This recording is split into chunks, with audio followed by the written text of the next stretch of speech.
बंधू आणि भगिनी, सुरुवातीलाच मी संजूजी परब यांना मनापासून त्यांच्या वाढदिवसाच्या शुभेच्छा देतो. आज मला किती वर्ष झाली मला माहीत नाही,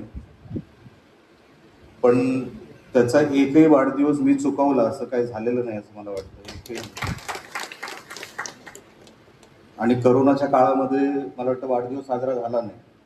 कदाचित तो एक वाढदिवस मिस झाला असला तर तो झाला असेल. बाकी संजू परबचा एकही वाढदिवस अनेक वर्ष, मला वाटलं आता 16-17 वर्ष झाली असतील, पण एकही वाढदिवस मी चुकवलेला नाही. माझा घरचा सदस्य आहे, माझ्या भावासारखा आहे. निलेश राणेने जे संघर्ष बघितला,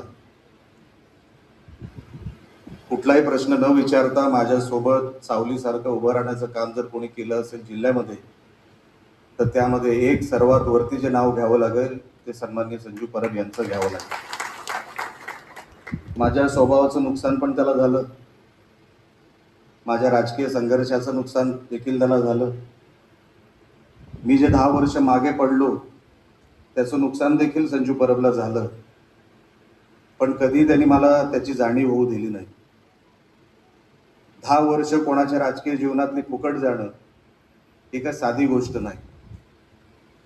आणि अनेकांना आश्चर्य वाटतं की हा निलेश राणे 2024ला निवडून कसा आला.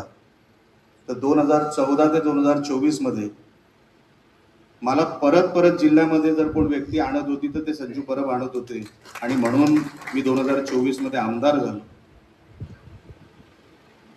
मी अनेक गोष्टी संजू परब यांच्याबद्दल मी सांगू शकतो, पण ते माझ्या तोंडातून मी सांगणं हे लोकांना वाटेल की निलेश राणेच बोलतोय, पण असं नसतं. प्रत्येकाचं एक मन असतं. संजू परबकडे ते मन आहे. राजकारणी लोकांकडे मन हवं असतं. डोकं सगळ्यांकडे असतं. राजकारणामध्ये डोकं सगळेच लावत असतात, पण जो मन लावतो ना असा माणूस कमी असतो राजकारणामध्ये, जे मी बघितलं.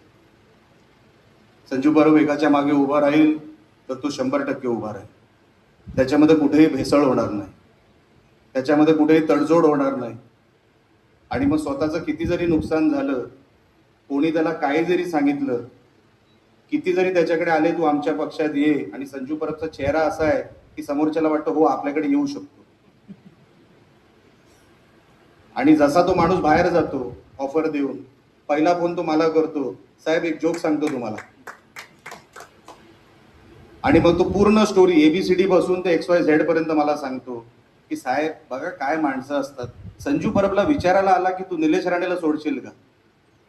सगळे ऑफर, म्हणजे आजपर्यंत सामंत साहेब जेवढे ऑफर संजू परब यांना मिळाले ते सगळे ऑफर आकड्यासकट मला त्यांनी सांगितले, आकड्यासकट.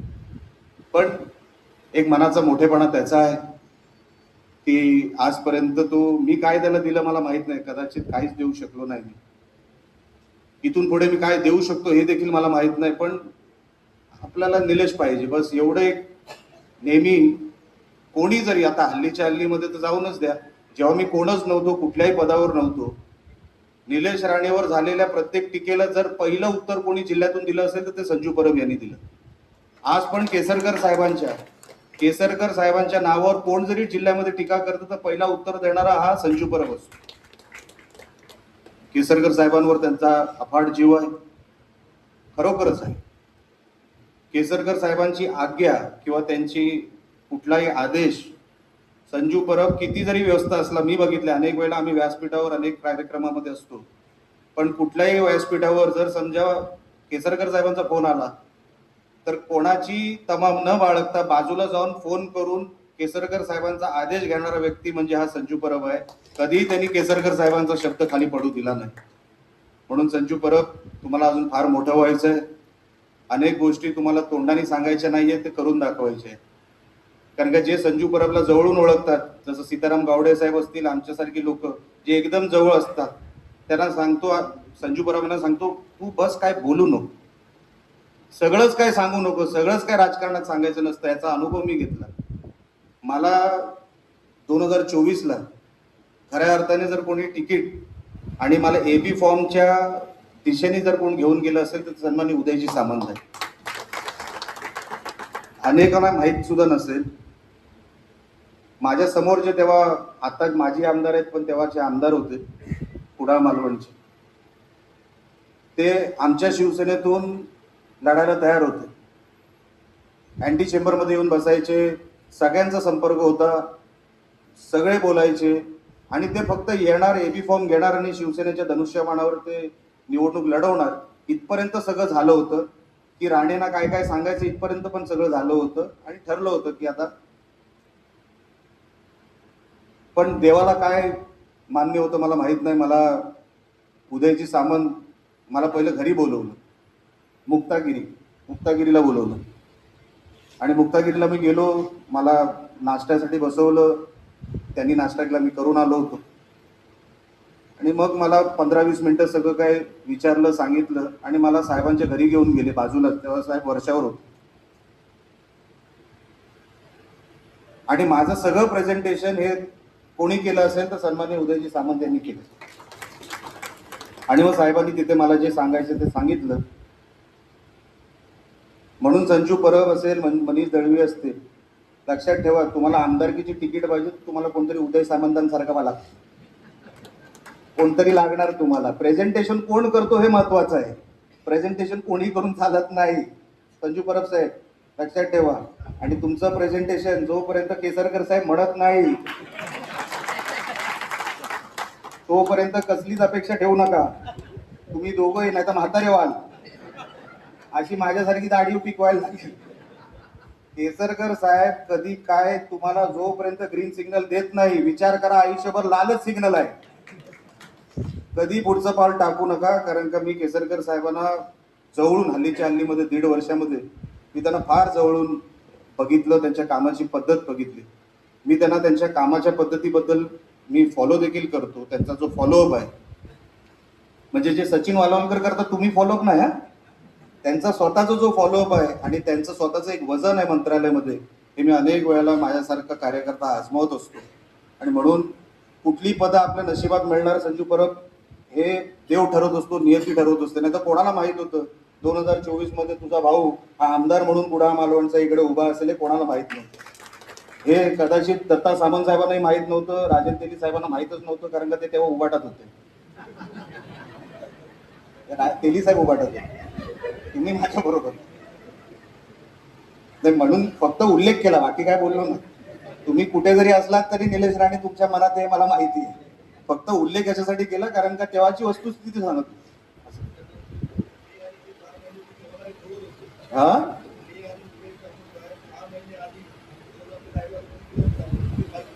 हो, मी तुमच्यावर येणार होतो की श्रेय तुमचं पण आहे. नाहीतर निलेश राणे आमदार झाला नसता. सामंत साहेब आम्हाला सामंत पाहिजेच. आता तुम्ही अजिबात काळजी करू नका. मी तुमच्यावर येणारच होतो की तुमच्यामुळे पण मी आमदार झालो. पण आज कसं आहे, आज वाढदिवस संजू परब यांचा आहे म्हणून सगळंच काय आपण काय सगळ्यांना टच करत चाललोय. पण जे योगदान सन्मान्य सामंत साहेबांचं ते कोण माझ्या जीवनात कोण नकारू शकत नाही. म्हणून तो उल्लेख आज करायचा होता की आमदारकी मागताना आता काय झालं, सुरुवातीपासून इथे आमदारकीचा विषय एवढा निघाला. मी मनीषची वाढदिवसाची टेप सुद्धा बघितली, आपली जी काय व्हिडिओ वगैरे आहे तेव्हा पण मी बघितलं. मी हे आमच्या घरची मुलं आहेत, ती आमच्या घरची माणसं आहेत, आमच्या भावंडांसारखी आहेत. तर तुमच्यातला कोणतरी मोठा व्हावा पाहिजे तर कुडाळ मालवण आहेच, काय काळजी करू नका. सामंत साहेब बोलले बघ निलेश कुठेतरी दुसरीकडे, तर आपण तयारी.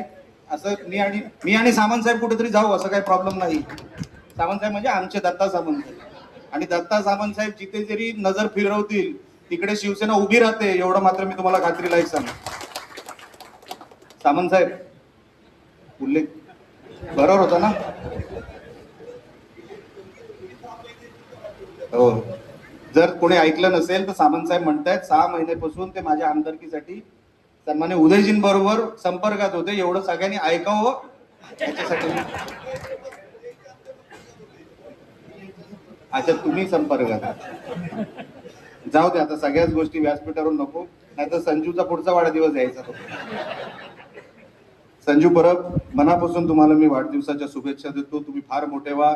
माझा एक भाऊ मोठा झाला आणि मोठ्या पदावर गेला तर त्यापेक्षा मोठा आनंद निलेश राणेला कधीच नसेल. मी मनापासून तुला काही वेगळं सांगायची गरज नाही.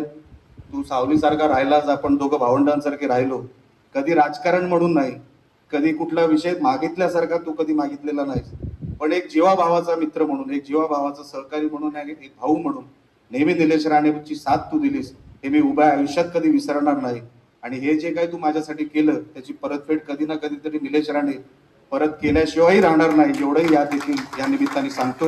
इथेच थांबतो. जय हिंद, जय महाराष्ट्र.